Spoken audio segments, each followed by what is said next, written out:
Previously on Cartoon Court TV. The court heard opening arguments from both the prosecution and the defense. The defense argued that Gumball Watterson is merely a child, a product of the chaos that surrounds him, while the prosecution argued that Gumball is not merely a participant in chaos, but often its source. The court then examined count 1, property damage in the first degree. Evidence was presented showing widespread destruction allegedly linked to the defendant. A school charity gala that ended in catastrophe.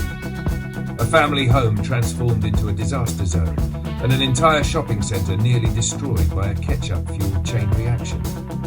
The defence argued these incidents were the result of cartoon circumstances. The prosecution argued they were the result of cartoon recklessness. The people of Elmore suffered. The evidence was submitted, and the jury was left to decide. Now the trial continues, because property damage was only the first charge, and Mr. Watterson still stands accused of disturbing the peace. Members of the jury, court is once again in session.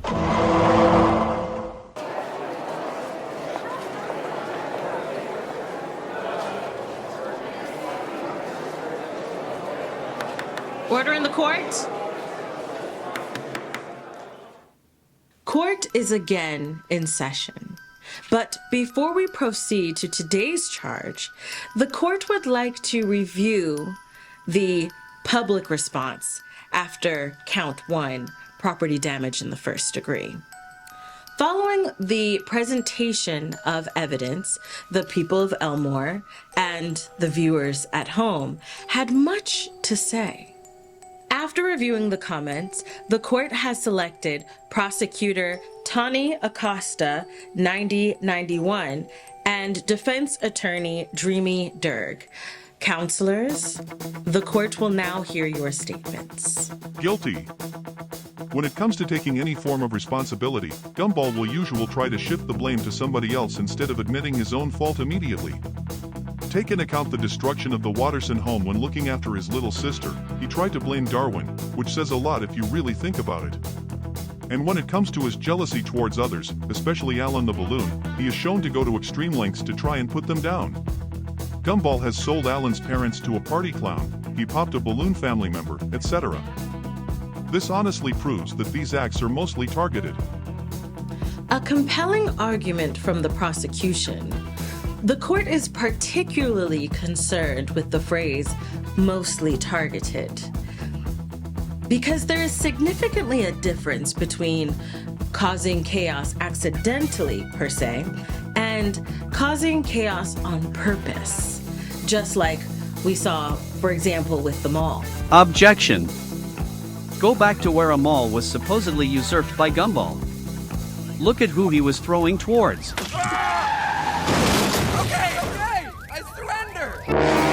Rob, I remember that day.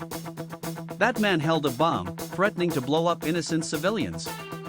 If memory serves me correctly, Gumball was actually the hero of that day. Interesting.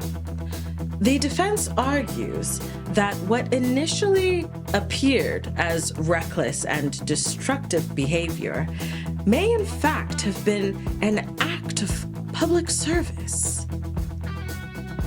A rare defense strategy indeed. Consequently, the court notes that the defense has also submitted into evidence a police report related to the incident in question.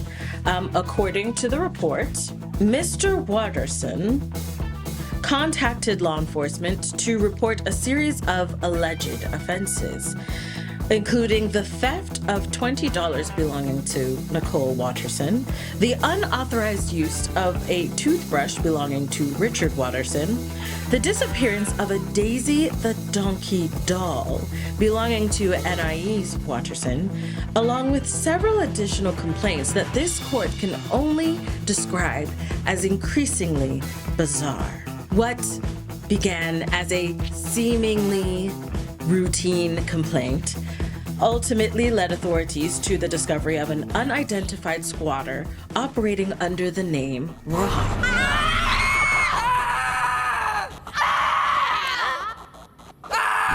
A discovery which, according to the defense, prevented further criminal activity and potentially protected the citizens of Elmore.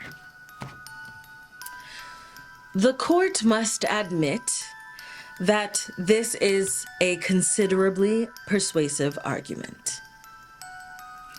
It would appear that on this occasion, Mr. Watterson's chaos may have accidentally resembled something similar to law enforcement.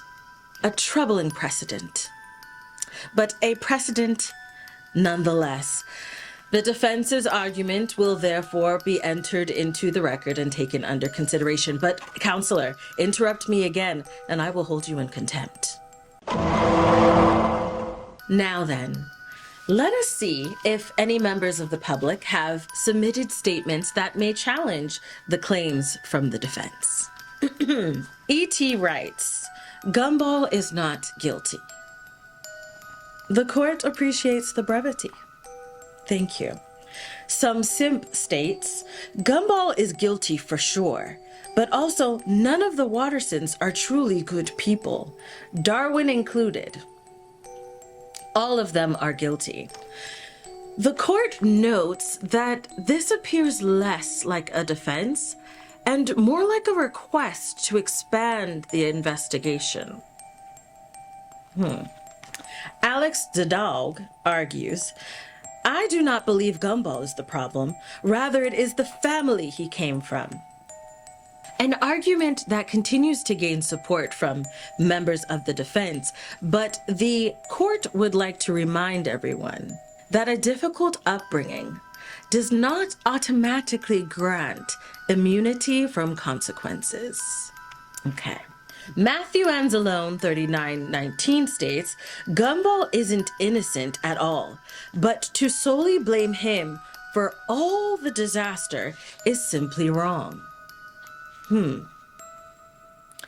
An argument the court finds surprisingly reasonable. Perhaps the most difficult question in this trial is not whether Gumball is guilty, but how much guilt specifically belongs to him. Well, ladies and gentlemen, today we move beyond collapsed buildings, beyond property damage, beyond ketchup-related incidents. Today, the court examines a charge that has plagued the people of Elmore for years. A charge so persistent that many residents have forgotten what peace and quiet actually sounds like. Charge number 2, disturbing the peace.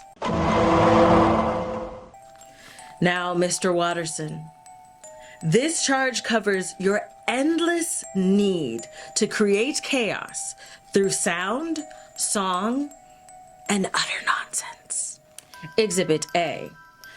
It has been documented repeatedly that you, Mr. Watterson, have taken it upon yourself to transform the streets, rooftops, and school corridors of Elmore into your own personal concert hall.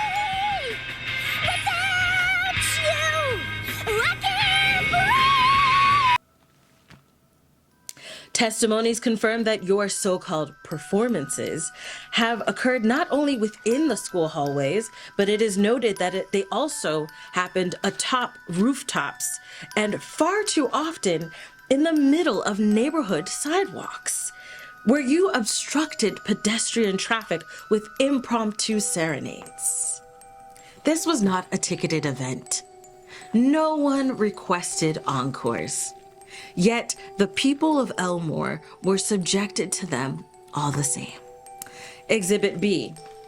In another matter, your incessant whining, dramatics, and high decibel complaints turned your gentle, sweet, angelic brother Darwin into what witnesses describe as a miniature aquatic Mount Vesuvius. Alas, such are the mysteries of Elmore. Such mysteries sparked quite literally by you. Exhibit C.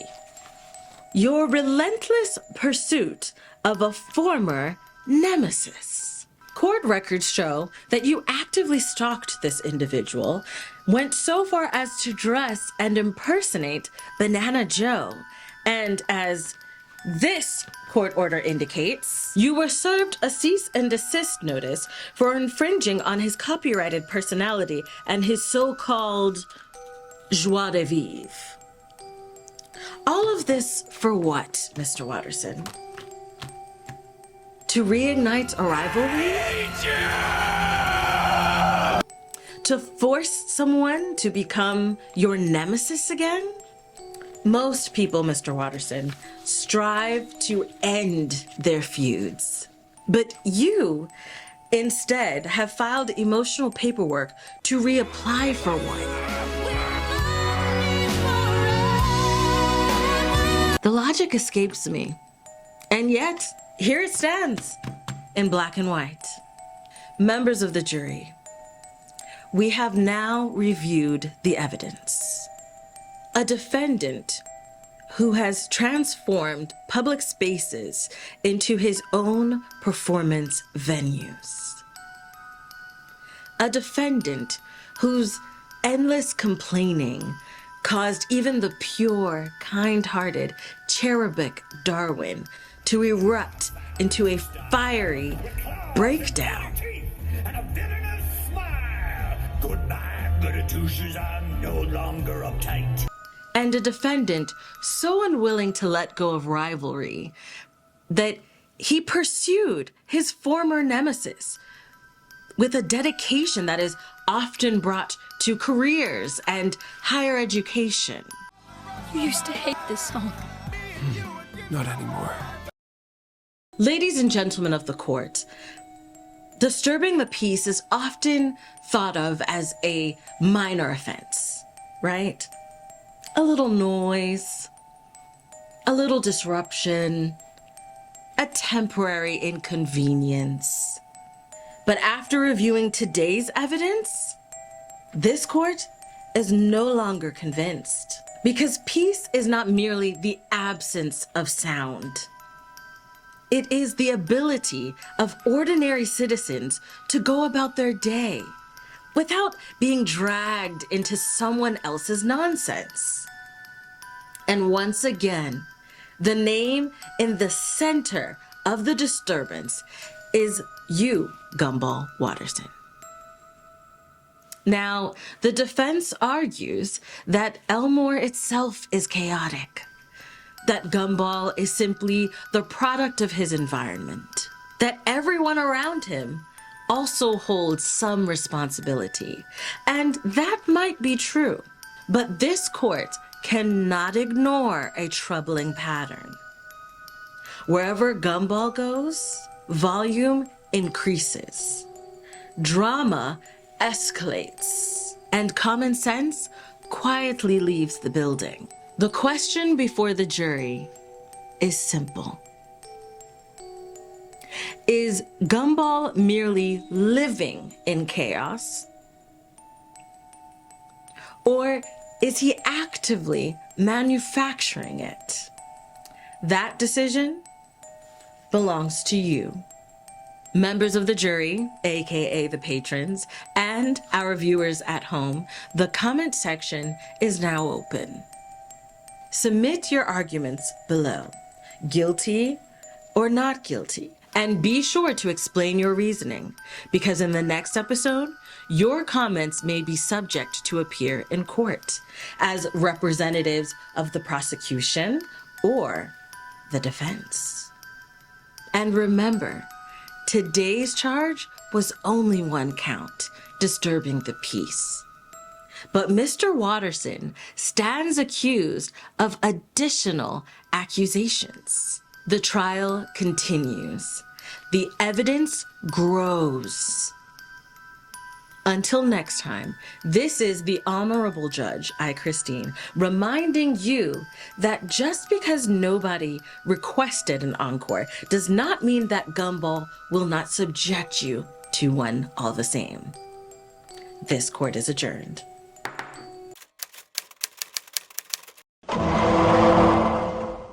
Charge number 3, public endangerment and attempted murder. How do you plead?